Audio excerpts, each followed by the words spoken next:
बिस्मिल्लाहिर्रहमानिर्रहीम, अस्सलाम वालेकुम। मैं हूं अरमान साबिर, मेरे साथ वक़ास ख़ान हैं। Waqas Khan official YouTube channel है इनका। मेरा अरमान साबिर व्लॉग से हम मुश्तरका प्लेटफॉर्म से आपके पास सामने हाजिर हैं और बात करते हैं पुलिस और रेंजर्स के इख्तियारात के बारे में। पुलिस से अभी जो हालिया वाक़या हुआ है जिसमें एक ख़ातून ने एक सीनियर पुलिस अफसर उनको जिस तरह से उनके साथ मिसबिहेव किया है उस पर बात करेंगे। और एक पिटीशन आई है सिंध हाई कोर्ट में जिसमें रेंजर्स के इख्तियारात के बारे में कुछ सवालात किए गए हैं और उनसे आगाही चाहिए पिटिशनर ने। वो क्या आगाही चाहते हैं, क्या पिटीशन है उनकी, उसमें वो क्या उनकी प्ली है, इन सब चीज़ों पे बात करेंगे। वक़ास, पिटीशन क्या है रेंजर्स के बारे में? मेरे ख्याल से ये इस तरह की कोई पहली पिटीशन है जो आई है। अरमान भाई, इसमें मामला ये हुआ कि 29 अगस्त को एक वाक़या पेश आया कि किसी एक आज़म ख़ान एक शहरी हैं, उनके घर से मुलाजिमीन एक टोयोटा गाड़ी में निकले हैं और लापता हो गए। लापता जब हुए तो मिसिंग पर्सनस का केस डाल लिया उन्होंने कि भाई बंदे लापता हैं। अच्छा, ढूंढते ढूंढते गाड़ी का सुराख तो उन्होंने लगा दिया। गाड़ी मिली उनको न्यू कराची रेंजर्स का जो वहाँ पर क्वार्टर होता है या जो भी है, वहाँ पर उनको अपनी गाड़ी मिल गई। वो आ गए अदालत में, उन्होंने मिसिंग पर्सन का तो केस था, गाड़ी का लगा दिया कि गाड़ी रेंजर्स के पास खड़ी है, तो इसका कुछ अता पता कोई मामलात हुआ क्या है ये बताया जाए। तो अदालत ने आज हैरानगी का इजहार किया कि रेंजर्स के पास गाड़ी क्या कर रही है। ठीक है, गाड़ी अगर हो तो पुलिस के पास हो, ट्रैफिक पुलिस के पास हो, कोई और मामला, फिर उसके ख़िलाफ़ कोई कार्रवाई हो तो समझ आए। रेंजर्स के पास गाड़ी क्या? तो सिंध हुकूमत से अदालत ने कहा कि पहले तो आप ये बताएं कि रेंजर्स के इख्तियारात क्या हैं, आपने इख्तियारात क्या सौंपे हैं। और जो वहाँ पर सरकार की तरफ से वकील मौजूद थे उन्होंने कहा कि दहशतगर्दी के जो मामलात हैं उसमें पुलिस के साथ साथ रेंजर्स को भी इख्तियारात दिए गए हैं इस तरह की कार्रवाइयों के। तो अदालत ने इस मामले पर अपने आप को मुतमईन करने के लिए सिंध हुकूमत से कहा है कि आप बताएं रेंजर्स के इख्तियारात क्या है। रेंजर्स गाड़ियाँ रोक सकती है, पकड़ सकती है या जो भी है, क्योंकि असली मायनों में तो पुलिस के पास होते हैं। तो इस पे सवालात थे, तो इस हवाले से अदालत ने जवाब तलब कर लिया। अब सिंध हुकूमत जो कि हमारे सामने भी ये चीज़ नहीं थी, आपके सामने भी नहीं होगी कि असल में सिंध हुकूमत ने क्या इख्तियारात दिए हैं। आया रेंजर्स अपने इख्तियारात में काम कर रही है या इख्तियारात से तजावुज़ कर रही है? तो ये तमाम तर चीज़ें आइंदा समात में हमारे सामने आ जाएंगी। अच्छा, ये जो है वो रेंजर्स के जो इख्तियारात हैं वो तो खैर गवर्नमेंट, तो हम लोग तो यही सुनते हैं कि जी गवर्नमेंट जो है वो रेंजर्स के इख्तियारात दे दिए हैं। स्पेशल जो पावर्स हैं वो भी रेंजर्स को दे दिए गए हैं ताकि अमन अमान का जो मसला है कराची में और सिंध में, वो उसको जो है वो मेंटेन रखने के लिए रेंजर्स और पुलिस दोनों मिलकर साथ काम करेंगे। तो वो इख्तियारात हैं क्या? मेरे ख्याल से अब तक जो है वो ये सामने नहीं आते हैं, बिल्कुल खुल के सामने नहीं आते हैं। अब ये बात अदालत में इसको बारीक बीनी से देखा जाएगा। देखें इमाम भाई, जैसे मुख्तलिफ JITs बनी, वो मंजर आम पर नहीं आ सकी थी। अली जैदी साहब आए कि अदालत को बोला कि आप ये सामने लेकर, पब्लिक डॉक्यूमेंट है, पब्लिक तक रसाई होनी चाहिए कि क्या क्या हुआ। इस तरह अब ये भी चीज़ें जो है ना खुलकर सामने आनी चाहिए कि आया रेंजर्स के पास इख्तियार क्या है, आम शहरी के पास क्या इख्तियार है, पुलिस के पास क्या इख्तियार है। तो ये चीज़ें देखनी होंगी। साथ ही साथ अब गुज़िश्ता रोज़ जो वाक़या हुआ आपने उसका तस्करा किया, अब इसमें भी लोगों के सवालात हैं ना कि पुलिस गाड़ी, वीडियो जो आई है बड़ी डिस्टर्बिंग वीडियो है काफ़ी। उसमें गुज़िश्ता रोज़ वही चल रही थी, ट्विटर पे फेसबुक पे वायरल हो रही थी। तो अब एक ख़ातून आती हैं, रवैया एक तरफ उनका, पुलिस ने गाड़ी रोकी। अब लोग ये पूछना चाह रहे हैं, लोगों का ये जहन में आ रहा है कि पुलिस के पास, ये तो शायद ट्रैफिक पुलिस का मामला है, तो आप अरमान भाई क्या कहेंगे कि पुलिस रोक सकती है ऐसे किसी शहरी को बीच? देखिए, वर्दी पे ना जाएं, DSP साहब जो हैं उनकी वर्दी पे ना जाएं। वर्दी ट्रैफिक पुलिस जो है वो, पुलिस एक डिपार्टमेंट है। अगर वाइट वर्दी पहने हुए हैं तो वो ट्रैफिक पुलिस बिल्कुल ऑब्वियस है, जो कि जो है वो सिपाही से लेकर और इंस्पेक्टर तक वाइट वर्दी पहनते हैं और ये ट्रैफिक पुलिस की एक निशानी है। लेकिन DSP से जो है वो वर्दी चेंज भी हो सकती है। अगर वो अपनी नॉर्मल पुलिस की वर्दी पहन कर आ गया तो पुलिस तो एक ही है, लेकिन जब वो अगर वो ट्रैफिक में जाते हैं तो अपनी वर्दी जो है वो उनको इख्तियार होता है कि वो अपनी वर्दी चेंज करने ऑफिसर्स जो होते हैं।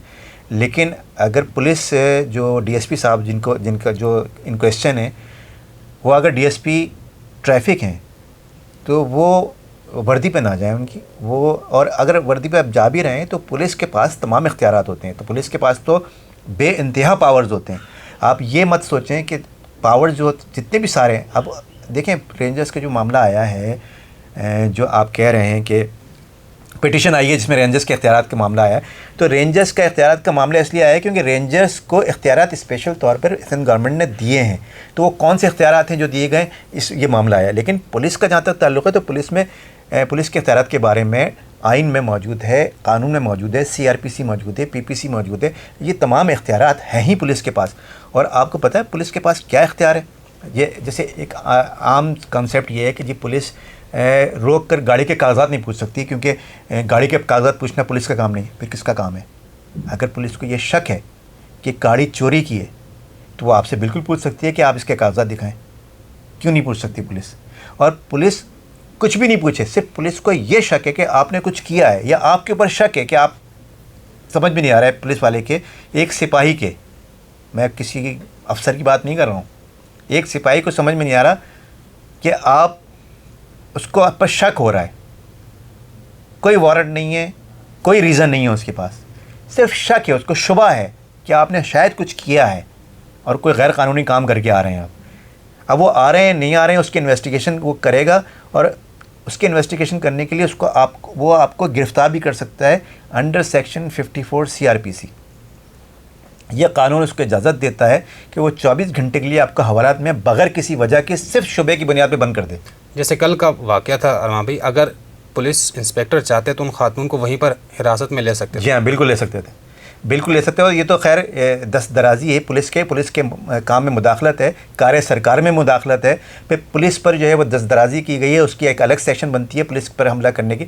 लेकिन ये तमाम चीज़ें एक अलग, जो अगर उनको सिर्फ शुबा है कि गाड़ी जो है वो चोरी की है, या ये गाड़ी जो है वो रॉन्ग साइड आ रही है, या इसके अलावा और कोई, तो वो अंडर सेक्शन 54, अगर उनको मतलब कोई इल्ज़ाम नहीं लगाना चाह रहे हैं वो, लेकिन उनको शुबा है तो वो अंडर सेक्शन 54 किसी को भी जो है वो बंद कर सकते हैं। एक शख्स को या एक से ज़्यादा अशख़ास को पुलिस के पास ये इख्तियार है कि अंडर सेक्शन 54 CRPC वो किसी को भी लॉकअप कर सकती है। इतना इख्तियार है पुलिस के पास। तो सारा इख्तियार पुलिस के पास होता है, पुलिस के आम कांस्टेबल के पास भी बहुत सारा इख्तियार होता है। तो ये कंसेप्ट गलत हैं कि पुलिस से जो है वो पंगा ले लें तो मसला नहीं होता, नहीं, पुलिस ही सब कुछ। अच्छा अरमान भाई, अक्सर वीडियोज़ आती हैं, इससे पहले भी ख़वातीन की ही ज़्यादा आती हैं, तो ये एक समझ से बाला है कि ख़वातीन, हालांकि वो ड्राइवर कोई और था, गाड़ी कोई और ड्राइव कर रहा था, गुज़िश्ता जो बार बार कह रही थी गाड़ी निकालो निकालो, खातून आई, उन्होंने बड़ा यानी थप्पड़ भी रसीद दिया, एक यानी सफ़ेद दाढ़ी वाले पुलिस जो भी था, आम शहरी भी होता, थप्पड़ तक नौबत नहीं जानी, लेकिन ख़वातीन ही इतना एग्रेशन क्यों दिखाती हैं? देखिए ख़वातीन का मामला ये है, एक तो ख़वातीन जो है वो ये भी केस जो है इसमें भी आपको देखना होता है कि पीछे उनकी बैकिंग क्या है। यकीनन कोई ना कोई पीछे होता है, तभी वो इतना एग्रेशन दिखा रही होती हैं। आम आदमी या आम लोग जो हैं जिनके पीछे कोई इन्फ्लुएंस नहीं है, कोई वो सोसाइटी पे इन्फ्लुएंस नहीं कर सकते हैं, तो वो इतना आप जो भी होता है उनके पास चालान हो रहा है या जो भी हो बचा के निकलने की कोशिश करते हैं, मामला को वहीं जो है वो कोशिश करते हैं कि वहीं मुकबगा हो जाए या वहीं मामला ख़त्म हो जाएँ ताकि आगे तक बात ना बढ़े।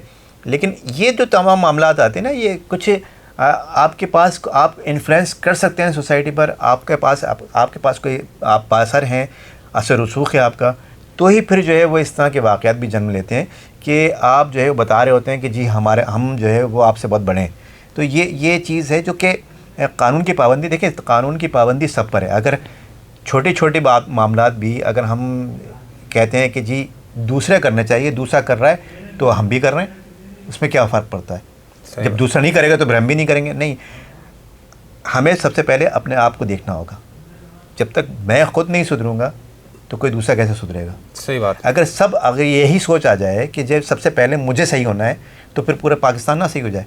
तो हम तो एक दूसरे को देख रहे होते हैं कि जी पहले वो सही करेगा, सही होगा तो फिर हम सही होंगे, वरना हमें क्या ज़रूरत पड़ी है, सब ऐसे ही कर रहे हैं तो हम भी ऐसे ही कर रहे हैं। तो वो पूरा का पूरा जो है वो एक चल रहा है मामला, और हम पता नहीं किस डायरेक्शन में चले जा रहे हैं। पूरी कौम हमारी जो है पाकिस्तान जो है वो हम दूसरों को कहते हैं, सियासतदानों को हम कहते हैं कि ये चोर हैं और ये करप्शन करते हैं और ये इनको हटाओ, लेकिन कभी हमने अपने गिरबान में झाँका है कि अगर हमें करप्शन का मौका मिलता है तो हम कितना करते हैं करप्शन?